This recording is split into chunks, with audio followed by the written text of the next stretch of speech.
On April 4, 1968, America lost one of its greatest voices for justice. Dr. Martin Luther King Jr. was assassinated while standing on the balcony of the Lorraine Motel in Memphis, Tennessee. We're often told this story has a simple ending. One man, one gun, case closed. But decades later, a courtroom would reveal a very different truth, one most people have never heard.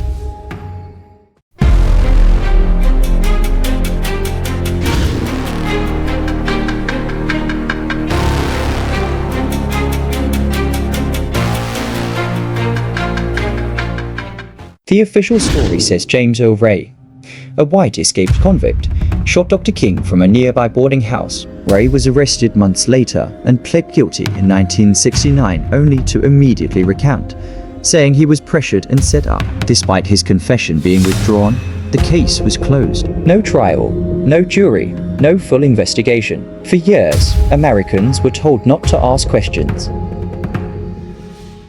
Problems with the official story surfaced almost immediately. Witnesses reported seeing a shooter in bushes, not the bathroom window blamed on Ray. The rifle allegedly used didn't match expert testimony with certainty. Key evidence was mishandled, destroyed, or ignored. Even the FBI had Dr. King under constant surveillance, labeling him a threat to national security.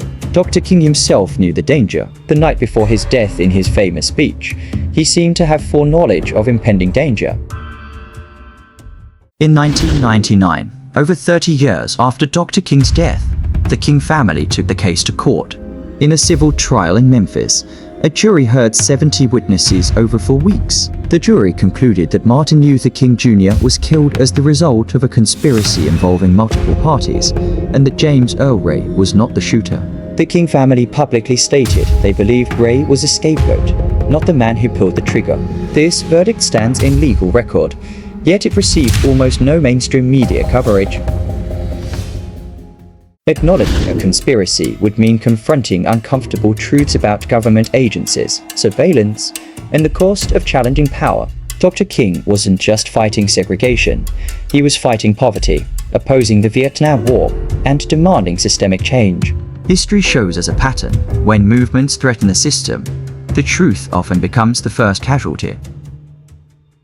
The assassination of Dr. Martin Luther King Jr. is not just a moment in history. It's a warning. Justice doesn't always come from official stories. It comes from asking questions they hope we never will. Because the truth doesn't disappear, it just waits. For more great content, check out the channel. Remember to like, share, comment, and subscribe.